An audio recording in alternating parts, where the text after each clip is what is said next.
L'attaquant d'Arsenal et de l'équipe de France, Olivier Giroud, touché au pied lors d'un match contre Everton, a été opéré mercredi et sera indisponible jusqu'à début janvier. L'annonce a été faite par son entraîneur Arsène Wenger. Selon le site du club, l'ancien Toulousain souffre d'une petite fracture tibia gauche. L'information a été confirmée jeudi dernier par son sélectionneur en équipe de France, Didier Deschamps. C'était lors d'une conférence de presse où l'ancien capitaine des Bleus a dévoilé sa première liste de joueurs pour affronter l'Espagne lors d'un match amical prévu pour début septembre. Et Olivier, évidemment qu'il a été important dans la phase de qualification et à la Coupe du Monde aussi. Donc le plus important, c'est qu'il revienne en pleine forme. Le sélectionneur des Bleus a également évoqué le sujet portant sur la retraite internationale annoncée par le milieu de terrain de l'équipe de France, Franck Ribéry. J'en ai pris acte. Voilà, c'est une décision qu'il a mûrement réfléchie. Aujourd'hui, il a fait ce choix-là. Il a eu, depuis le mois de janvier, des difficultés, notamment sur le plan physique, qui l'ont empêché de participer à la Coupe du Monde. Donc, c'est certainement ce qui l'a poussé à prendre cette décision. Michel Platini, président de l'UEFA, ne se présentera pas à l'élection de la présidence de la FIFA en 2015. Mais il se place clairement dans l'opposition à Joseph Blatter, dirigeant en exercice qui ne cache plus son envie d'un 5e mandat. Michel Platini l'a annoncé en conférence de presse ce jeudi. Il préfère se concentrer sur l'UEFA. Platini laisse le champ libre à Sepp Blatter pour la présidence de la FIFA en 2015, mais il reconnaît que la FIFA a besoin d'un nouveau souffle. L'ancien triple ballon d'or n'a pas encore terminé sa mission à la tête de l'UEFA et c'est ce qui l'intéresse pour l'instant. C'était le choix du cœur, le choix du football, le choix de la passion. Comme vous avez pu le voir, nous avons de très grands projets à mener à l'UEFA. J'ai une envie intacte de les mener à bien avant d'envisager peut-être de passer un jour à autre chose. Nous souhaitons tous une FIFA bien sûr qui fonctionne mieux, une FIFA plus transparente, une FIFA plus solidaire surtout, et une FIFA qui soit davantage respectée par les amoureux du football.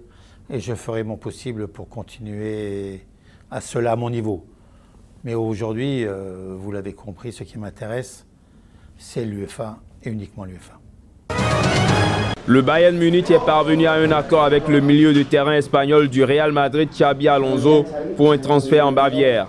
Le Bayern a précisé être encore en discussion sur les modalités de ce transfert avec le Real Madrid, où le joueur Xabi Alonso, 32 ans, est en contrat jusqu'en 2016. Alonso est attendu ce jeudi à Munich pour passer la traditionnelle visite médicale. Le directeur sportif du Bayern Munich, Matthias Sammer, a ajouté que l'arrivée d'Alonso répond aux besoins du club face aux problèmes posés par les multiples blessures. Sacré champion du monde en 2010 et 2 fois champion d'Europe en 2008 puis en 2012 avec l'Espagne, Alonso a annoncé mercredi dernier qu'il mettait fin à sa carrière internationale avec le 11 espagnol après 114 sélections et 16 buts marqués. Manchester United a officialisé mardi dernier l'arrivée d'Angel Di Maria pour une somme record de 115 millions d'euros. L'international argentin quitte donc le Real Madrid et s'engage pour 5 ans avec les Red Devils. Au lendemain de son arrivée, le joueur argentin a annoncé qu'il va arborer l'emblématique numéro 7 du club mancunien. Un numéro symbole porté avant lui par de grands joueurs comme Eric Cantona, David Beckham et Cristiano Ronaldo. Venir à Manchester United est un rêve que j'avais déjà lorsque j'étais enfant. Je voulais vraiment venir ici. Je suis venu pour essayer d'aider Manchester United à devenir champion et remporter de nouveaux titres. Quand j'étais à Madrid, Cristiano Ronaldo m'avait dit à quel point le numéro 7 était important pour lui. Il voulait que je porte le 7 avec Manchester. La vérité, c'est que quand je suis arrivé au club, je le voulais également, donc c'est sympa de pouvoir porter un maillot que de si grands joueurs ont porté. Le sélectionneur de l'équipe d'Angleterre, Roy Hodgson, a confirmé jeudi que Wayne Rooney sera le nouveau capitaine de l'équipe. L'attaquant de Manchester United succède à Steven Gerrard, qui a annoncé sa retraite internationale à l'issue de la Coupe du Monde au Brésil. Sélectionné pour la première fois en 2003, Rooney compte 95 sélections avec l'équipe d'Angleterre. Des sélections au cours desquelles il a inscrit au total 40 buts. Rooney, à 28 ans, est devenu cette saison aussi capitaine de son club Manchester United. Il portera le brassard de l'équipe d'Angleterre pour la première fois le mercredi 3 septembre à Wembley, en amical contre la Norvège.